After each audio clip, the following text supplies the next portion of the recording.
दोस्तों आज की वीडियो में हम बात करेंगे कि रेलवेज़ के द्वारा जो वैकेंसियाँ निकाली गई हैं उसमें सब्जेक्ट कॉम्बिनेशन आपको क्या क्या रखना है, सारी जानकारी इस वीडियो के माध्यम से देंगे। अगर आप लोग हमारे चैनल पर पहली बार आएँ तो सब्सक्राइब करना ना भूलें ताकि आपको रेलवे से जुड़ी सारी अपडेट आपको मिल सके।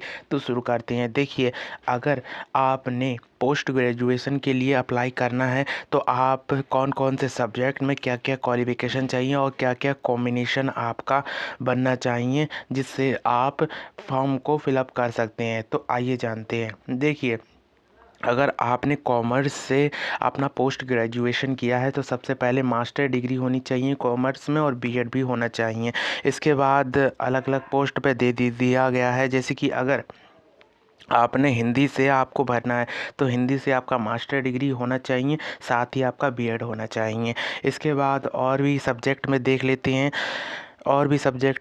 हैं बंगाली वगैरह, मतलब जो स्पेसिफिक ज़्यादातर पूछे जाते हैं उसमें देख लेते हैं। देखिए, अगर आप लोगों को बायोलॉजी से डालना है या आप यहाँ पर इंग्लिश मीडियम को छोड़ दीजिए, हम केवल कॉम्बिनेशन के बारे में बात कर रहे हैं, तो आपके पास 2 ईयर मतलब पोस्ट ग्रेजुएशन एमएससी कोर्स आपने किया हो तो उसमें भी आपने botany, zoology, life science, bio science और जितने भी जेनेटिक्स जितने भी मतलब बायोलॉजी से जुड़े हुए सब्जेक्ट होते हैं उनसे आपने पोस्ट ग्रेजुएशन किया होना चाहिए, साथ ही आपके पास बीएड डिग्री भी होनी चाहिए। इसके बाद और भी सब्जेक्ट को देख लेते हैं कि आप कौन कौन सब्जेक्ट में एलिजिबल हो सकते हैं। इसके बाद हम केमिस्ट्री की देख लेते हैं कि केमिस्ट्री में क्या क्या एलिजिबल होना चाहिए। देखिए, सबसे पहले तो केमिस्ट्री से आपने एमएससी किया होना चाहिए या आपने बायोकेमिस्ट्री से मतलब एमएससी किया होना, कुछ भी ऐसा किया होना चाहिए जो केमिस्ट्री आपने पढ़ा हो। जैसे कि देखिए, मास्टर डिग्री आपने क्या केमिस्ट्री से या बायोकेमिस्ट्री से किया होना चाहिए, साथ ही आपके पास बीएड होना चाहिए। इसके बाद और भी सब्जेक्ट में देख लेते हैं, जैसे कि इकोनॉमी सब्जेक्ट में क्या होना चाहिए, मास्टर डिग्री में इकोनॉमी सब्जेक्ट होना चाहिए, साथ ही बीएड होना चाहिए। इसके बाद और भी सब्जेक्ट में देख लेते हैं, जैसे कि English teacher post graduation English medium का इंग्लिश टीचर का देख लेते हैं। तो इसमें भी क्या दिया हुआ है कि मास्टर डिग्री आपकी होना चाहिए, बीएड भी कंप्लीट होना चाहिए।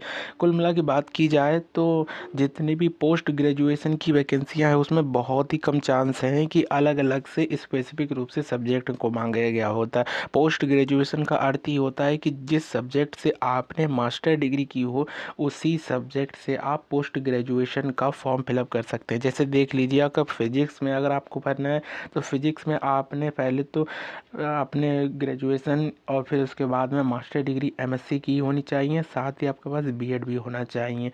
और यहाँ पर ये भी दे दिया गया है कि अगर आपने फिजिक्स, इलेक्ट्रॉनिक्स, अप्लाइड फिजिक्स और जितनी भी फिजिक्स से जुड़ी होती हैं उनसे आपने फिजिक्स करा होना चाहिए। और सोशोलॉजी से भी देख लेते हैं कि सोशोलॉजी में क्या कॉम्बिनेशन चाहिए, तो इसमें भी आपको मास्टर डिग्री करी होनी चाहिए और आपका बीएड होना चाहिए। तो टोटली बात हम कर लें तो आपके पास क्या क्या होना चाहिए। देखिए, पहले तो आपके पास मास्टर डिग्री, फिर बीएड होना चाहिए और इसके बाद आप पोस्ट ग्रेजुएशन टीचर के लिए अप्लाई कर सकते हैं। सबसे बड़ी बात है टीजीटी के लिए।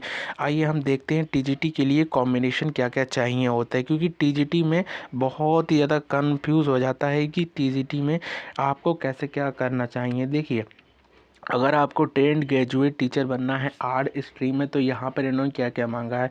सबसे पहले से ग्रेजुएशन आर्ट स्ट्रीम में होना चाहिए और बीएड भी आर्ट स्ट्रीम में ही होना चाहिए। कुल मिला के ये है कि आपका आर्ट स्ट्रीम में ग्रेजुएशन होना चाहिए, साथ ही आपका बीएड भी होना चाहिए। इसके बाद और भी सब्जेक्ट का देख लेते हैं।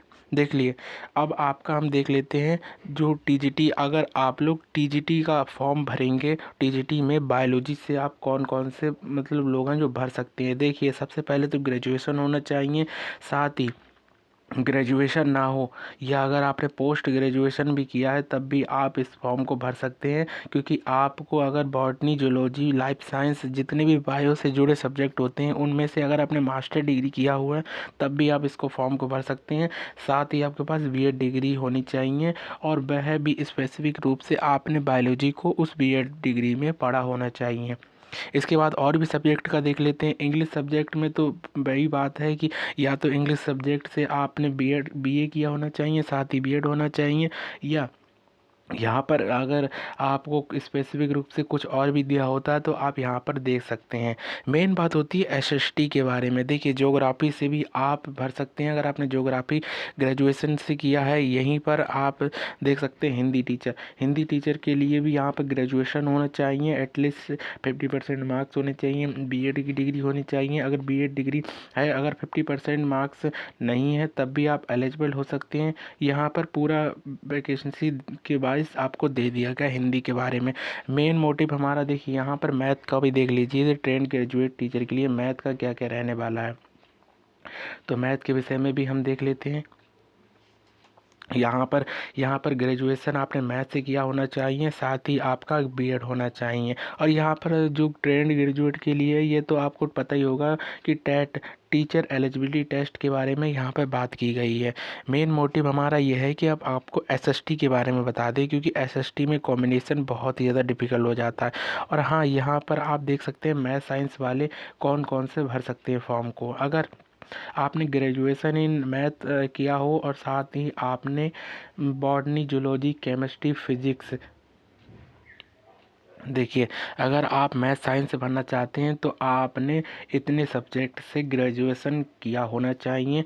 साथ ही आपके पास मैथ तो होनी ही चाहिए। इसमें यह बताया गया है कि मैथ के अलावा आपके पास इतने सब्जेक्ट होने चाहिए। तो आप देख सकते हैं कि अगर मैथ साइंस में अगर आपको भरना है तो इतने सब्जेक्ट होने चाहिए। टेट तो आपके पास होना ही चाहिए। इसके बाद देख लेते हैं पीसीबी। पीसीबी में अगर आप लोगों ने जो बायोलॉजी ग्रुप से होते हैं उनके लिए वैकेंसियाँ निकली हुई है। यहीं पे पीसीएम ग्रुप से भी आपके लिए वैकेंसियाँ निकली हुई हैं जो आपको मैथ से रिलेटिव है। संस्कृत में भी आपने टीजीटी की से भरना है तो आप देख सकते हैं। इसके बाद देख लेते हैं एसएसटी, मतलब कि सोशल, हाँ ये आ गया।